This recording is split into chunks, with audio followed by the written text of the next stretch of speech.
প্রথমেই আমাদের channel extra স্কুলে সাবস্ক্রাইব করুন এবং বেল আইকন বাটনটি অন করুন পরবর্তী ভিডিওটি মিস না করার জন্য। আসসালামু আলাইকুম, কেমন আছো তোমরা সবাই? আশা করি সবাই ভালো আছো। তোমাদের একাদশ দ্বাদশ শ্রেণীর উচ্চতর গণিতের প্রথম পত্রের 7B চ্যাপ্টারের আমি মূলত আজকে আলোচনা করব যৌগিক কোণ নিয়ে। তো শুরুতেই তোমাদের তাহলে জানতে হবে যে আসলে যৌগিক কোণ কী। দুই বা ততোধিক কোণের সমষ্টি বা বিয়োগফল বা অন্তরফলকে বলা হবে যৌগিক কোণ। যেমন তোমাদের দেখো, দুইটা কোণ যদি দেওয়া হয়, এ একটা কোণ, বি একটা কোণ, এই দুইটা কোণকে যদি তুমি প্লাস করো তাহলে সমষ্টি পাবে, আবার যদি মাইনাস করো তাহলে অন্তরফল বা বিয়োগ পাবে। তো তুমি এখানে একাধিক কোণ নিতে পারো, ধরো তিনটা কোণ নিলে তিনটা কোণের সমষ্টিকে আমরা যৌগিক কোণ বলবো, আবার এদের বিয়োগফলকেও আমরা যৌগিক কোণ বলতে পারি, অথবা এরকমও আসতে পারে। এগুলো সবগুলোই তোমাদের যৌগিক কোণ।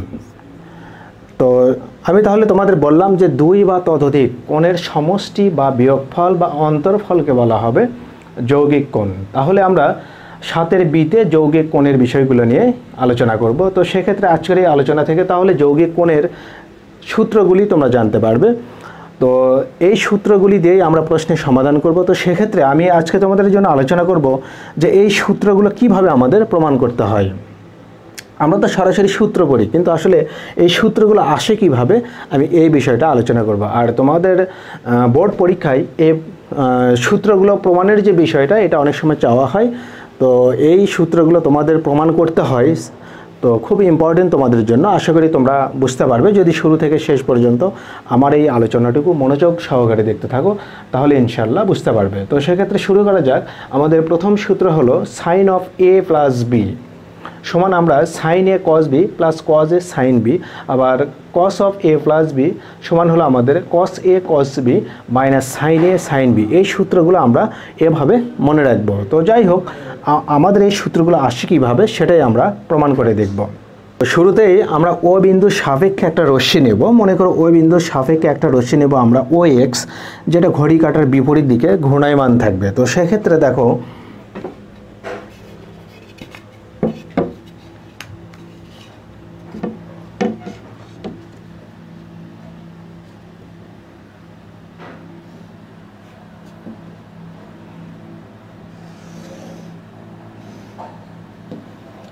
তো ও বিন্দুর সাপেক্ষে ও এক্স একটা রশ্মি নিলাম আমরা, যেটা আমরা দেখব যে ঘড়ি কাঁটার বিপরীত দিকে ঘূর্ণায়মান থাকবে, অর্থাৎ একটা নির্দিষ্ট কোণ এ উৎপন্ন করে মনে করো ও এক্স রশ্মিটি অবস্থান করলো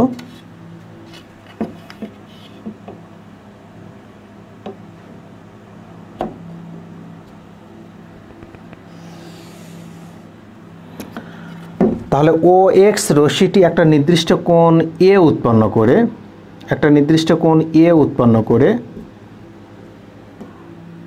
ও ওয়াই অবস্থানে আসে। আবার ও ওয়াই এই রশ্মিটি যদি ঘড়ির কাঁটার বিপরীত দিকে ঘুরে যদি বি কোণ উৎপন্ন করে ও জেড অবস্থানে আসে,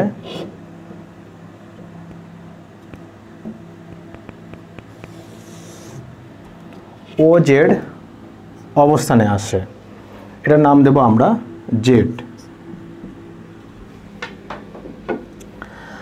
তো এখন আমরা দেখতে পাই যে ও এক্স রশ্মিটি ঘড়ি কাঁটার বিপরীত দিকে এ কোণ উৎপন্ন করে ও ওয়াই অবস্থানে আসে, আবার ও ওয়াই রশ্মিটি ঘড়ি কাঁটার বিপরীত দিকে বি কোণ উৎপন্ন করে ও জেড অবস্থানে আসে। তো সেক্ষেত্রে আমরা এক্স ও জেড এই কোণের মান পেয়ে যাই এ প্লাস বি। তো এটা হলো এ আর বি, এই দুইটা কোণের সমষ্টি আমরা পেয়ে যাই যখন ও এক্স রশ্মিটি আমার ও জেড অবস্থানে আসবে। এখন ও জেড এই রশ্মির ওপরে একটা আমি বিন্দু নেব, কথার কথা ধরো একটা বিন্দু নিলাম, পি একটা বিন্দু নেব। এখন এই পি বিন্দু থেকে আমি কি করব, ও ওয়াইয়ের ওপর একটা লম্ব টানলাম, এটার নাম দিলাম আর। এবার আর হতে আমি ও এক্সের উপর একটা লম্ব টানব, এটা হলো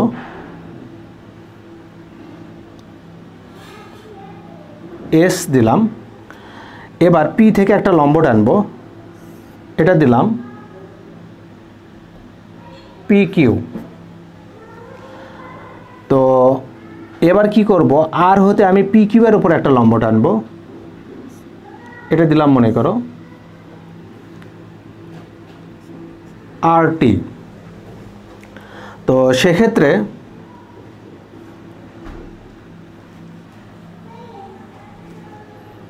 আমার এটা একটু লম্ব,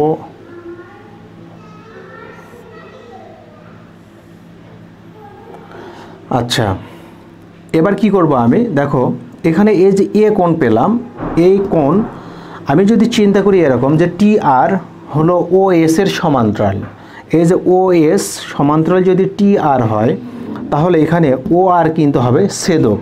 তাহলে এই কোণটা যদি এ হয় তাহলে একান্তর কোণ অনুযায়ী এই কোণটাও এ হবে, এটাও এ। তো পি থেকে যেহেতু পি আর হলো ও ওয়াইয়ের ওপর লম্ব, তো সেক্ষেত্রে এই পুরো কোণটায় এটা কিন্তু পুরোটাই হলো আমাদের 90 ডিগ্রি।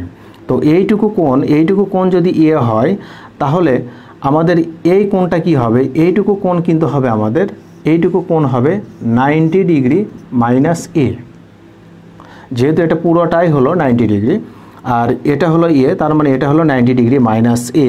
তো সেক্ষেত্রে আমরা এই কোণের মানটা পেয়ে যাই, এটা হলো এ কোণ এ, যেহেতু এই কোণটা আবার 90 ডিগ্রি। তো সেক্ষেত্রে আমরা মূলত এখানে কাজ করব যেটা ত্রিভুজ আমরা পি আর টি আর ত্রিভুজ পি ও কিউ, এই ত্রিভুজগুলো নিয়ে আমরা কাজ করব। তারপর আমাদের প্রমাণের সুবিধার্থে আমরা কি করব, আর ও এস এই ত্রিভুজগুলো নিয়ে কাজ করব। তো যাই হোক, যখন আমি এই মানগুলো অনুপাত অনুযায়ী নেব তখন তোমরা আরও বুঝতে পারবে। দেখো আমি শুরুতেই তাহলে এখানে একটু বলে নেব যে মনে করি ও বিন্দুর সাপেক্ষে, মানে ও বিন্দুর সাপেক্ষে ও এক্স একটি রশ্মি ঘড়ি কাঁটার বিপরীত দিকে ঘূর্ণায়মান, আর ঘড়ি কাঁটার বিপরীত দিকে একটা নির্দিষ্ট কোণ এ উৎপন্ন করে ও ওয়াই অবস্থানে আসে। আবার ও ওয়াই রশ্মিটি ঘড়ি কাঁটার বিপরীত দিকে একটা নির্দিষ্ট কোণ বি উৎপন্ন করে ও জেড অবস্থানে আসে।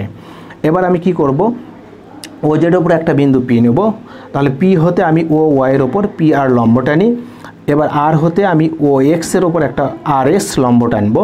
তারপর আর হতে আমি কি করব, এই আর বিন্দু হতে, যাই হোক আগে পি বিন্দু থেকে আমি ও এক্সের ওপর আরও একটা লম্ব টানবো, সেটা হলো পি কিউ। এরপর আমি কি করব, আর বিন্দু হতে আমি পি কিউ এর ওপর একটা আর টি লম্ব টানবো। এখন এই কোণটা আমার এ কোণ। এখন টি আর সমান্তরাল হলো আমাদের ও এক্স। তো সেক্ষেত্রে আমরা এখানে এই কোণ একান্তর অনুযায়ী আমরা এ কোণ এখানে পেয়ে যাই, সেটা হলো টি আর ও, এই কোণটা আমাদের এ কোণ। আর এটা যেহেতু পুরোটাই 90 ডিগ্রি, তো সেক্ষেত্রে আমরা এটা 90 ডিগ্রি মাইনাস এ কোণ পেয়ে যাই। তো আমাদের দরকার হলো এই কোণের মানটা বের করতে হবে, অর্থাৎ টিপিআর কোণের মান তাহলে আমরা পেয়ে যাই এখানে এ কোণ। আর এই কোণটা তো আমাদের 90 ডিগ্রি। তো যাই হোক, এখন আমরা কি করব, লিখব যে ত্রিভুজ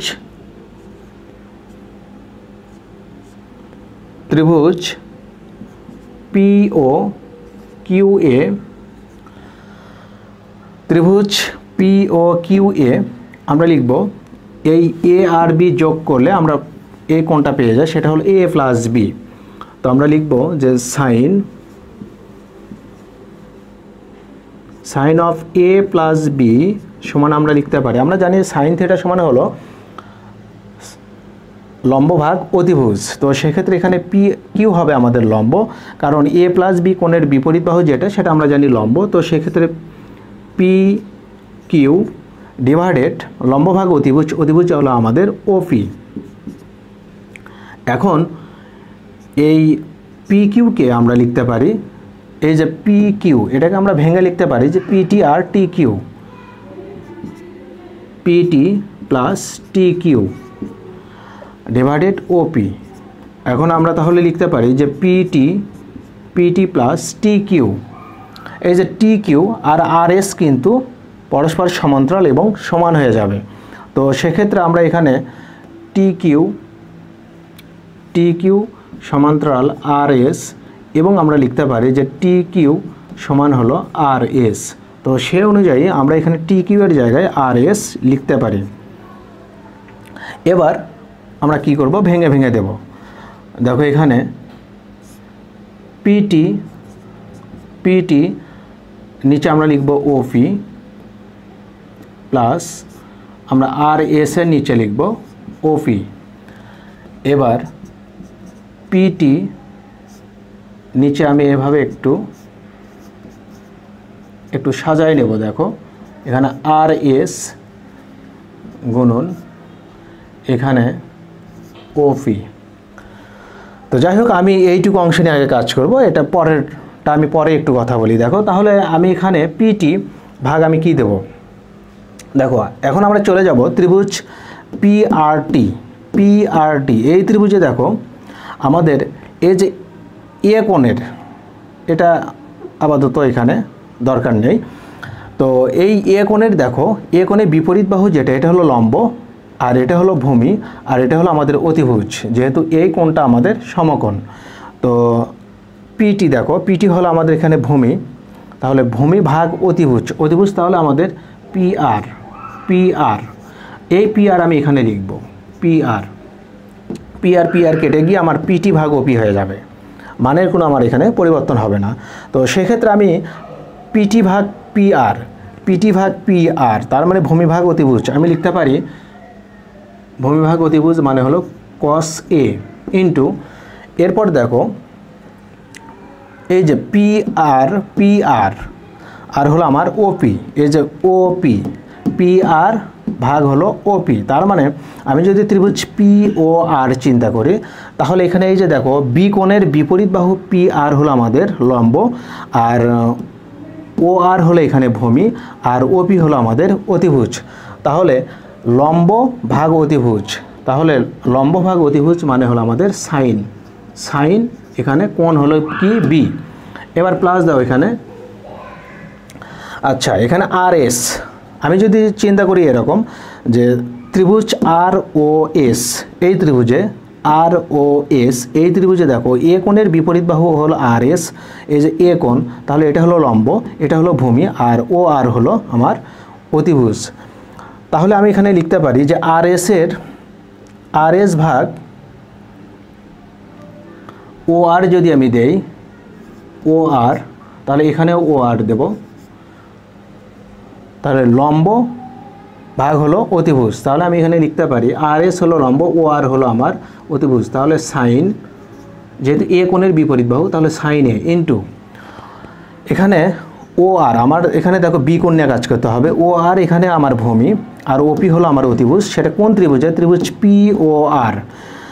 পি ও আর এই ত্রিভুজে আমার পি আর হলো লম্ব, ওপি হলো আমার অতিভুজ, আর ও আর হলো ভূমি, কারণ আমি বি কোণ নিয়ে কাজ করব। তাহলে আমার এখানে কস বি।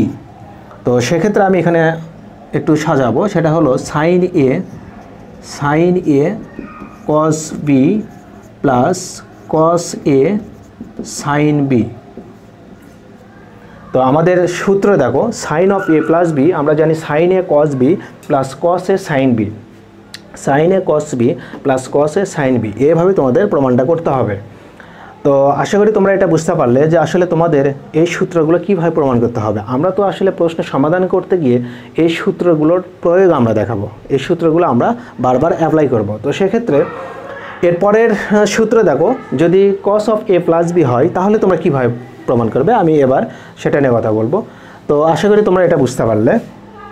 দ্বিতীয় সূত্র আমাদের হলো কি, cos of A plus B সমান, আমরা এখানে প্রমাণ করব যে cos A cos B minus sine A sine B. তো সেক্ষেত্রে আমরা এখানে, আচ্ছা এখানে টি কিউ সমান্তরাল আর এস যদি হয় তাহলে টি কিউ সমান আমরা আর এস লিখতে পারি। আবার দেখো এখানে আমরা ত্রিভুজ পি ও কিউ এ, ত্রিভুজ পি ও কিউ এ আমরা যে কাজটি করব, এখানে যেহেতু cos of A minus B, sorry A plus B, তাহলে আমাদের এখানে ভূমি ভাগ অতিভুজ, তাহলে আমরা ত্রিভুজ পি ও কিউ এ, ভূমি হলো আমাদের ও কিউ, ও কিউ, অতিভুজ হলো আমাদের ওপি। তো সেক্ষেত্রে আমরা এখানে লিখতে পারি যে ও কিউকে আমরা একটু লিখবো এভাবে যে ও এস থেকে যদি আমি কিউ এস বাদ দেই, ও এস থেকে আমি কিউ এস বাদ দেব, তাহলে আমার ও কিউ, আর এখানে ও পি। এবার আমি কি করব, ও এসকে ঠিক রাখবো। আচ্ছা, এখানে কিউ এসের পরিবর্তে আমি কিন্তু দেখো কিউ এস আর আরটি হলো সমান্তরাল, তাহলে টি আর সমান্তরাল হলো কিউ এস এবং টি আর সমান হলো কিউ এস। তো সেক্ষেত্রে কিউ এসের পরিবর্তে আমরা টি আর লিখতে পারি, ওপি। এখন যদি আমি একটু ভাঙাই লিখি যে ও এস ভাগ হলো ওপি মাইনাস টি আর ভাগ হলো ওপি। তো সেক্ষেত্রে আমরা লিখতে পারি যে ও এস ইন্টু, আবার মাইনাস দিয়ে আমরা লিখতে পারি যে টি আর, এখানে ওপি লিখব, আগেরটার মতো একটু আমরা সাজায় নেব, ওপি। এখন দেখো ও এস, আমরা কাজ করব, এখানে আমরা ত্রিভুজ আর ও এস নেব। এই ত্রিভুজে দেখো আমরা যদি এখানে চিন্তা করি যে এ কোণের বিপরীত বাহু হলো আমাদের আর এস লম্ব, তো সেক্ষেত্রে আমাদের ও এস হলো ভূমি, ও আর হলো অতিভুজ, তাহলে ও আর দিয়ে আমরা ভাগ করব, ও আর কেটে যাবে, তাহলে আমরা পূর্বের অবস্থায় ফিরে যাব। তো এখানে তাহলে আমরা লিখতে পারি, এখানে ও এস ভূমি ভাগ অতিভুজ ও আর, তার মানে আমাদের এ কোণের বিপরীত বাহু, তো আমরা লিখব কস এ ইন্টু ও আর ভাগ ওপি, ও আর বি কোণ নিয়ে যেহেতু কাজ করতে হবে, তাহলে ও আর এই বি কোণের বিপরীত বাহু হলো পি আর, এটা হলো লম্ব, এটা হলো আমাদের ভূমি, এটা হলো অতিভুজ ওপি। তো সেক্ষেত্রে আমরা এখানে দেখতে পাই যে আমাদের ভূমি ভাগ অতিভুজ, তার মানে আমরা কস বি লিখতে পারি। একবার এ কোণ নিয়ে কাজ করবে, একবার বি কোণ নিয়ে কাজ করবে। এবার আমরা টি আর এর নিচে আমরা কি নিতে পারি, টি আর, এই যে টি আর। তো সেক্ষেত্রে টি আর এর দেখো এখানে এ কোণের বিপরীত বাহু হলো টি আর, তার মানে এখানে এ কোণের বিপরীত বাহু টি আর হলো লম্ব, আমাদের পিটি হলো ভূমি, পি আর হলো অতিভুজ। তো সেক্ষেত্রে আমরা এখানে পি আর দিয়ে ভাগ করব। তো আমরা তাহলে এখানে ভূমি ভাগ অতিভুজ আমরা লিখতে পারি, ভূমি ভাগ অতিভুজ হলো সাইন এ পেয়ে যাই, আর এখানেও যেহেতু পি আর নেব আমরা, তো পি আর ভাগ হলো ওপি। তো আমরা যদি বি কোণ চিন্তা করি, তাহলে বি কোণের বিপরীত বাহু হলো পি আর লম্ব, আর ওপি হলো আমাদের অতিভুজ, ও আর হলো আমাদের ভূমি। তাহলে লম্ব ভাগ অতিভুজ সাইন বি। তো আমরা এ কোণ নিয়ে কাজ করলাম, এ কোণ নিয়ে কাজ করলাম কোন ত্রিভুজের ক্ষেত্রে, আমরা পি আর টি। আবার বি কোণ নিয়ে কাজ করলাম কোন ত্রিভুজের ক্ষেত্রে, পি ও আর, এই ত্রিভুজে। তো সেক্ষেত্রে আমাদের সূত্র মিল হয়ে যায়, সেটা হলো আমরা জানি cos of A plus B সমান cos A cos B minus sine A sine B. আশা করি তোমরা বুঝতে পারলে যে তোমাদের সংযুক্ত অর্থাৎ যৌগিক কোণের ক্ষেত্রে তোমরা sine of A plus B আর cos of A plus B সূত্র কীভাবে প্রমাণ করবে, এবং এই সূত্রগুলো পরবর্তীতে তোমরা কি করবে, প্রশ্নের সমাধান করতে গিয়ে, বিভিন্ন সমস্যার সমাধান করতে গিয়ে তোমরা এগুলো অ্যাপ্লাই করবে। তো আজকের আলোচনা তাহলে এ পর্যন্তই। সবাই ভালো থেকো, আল্লাহ হাফেজ।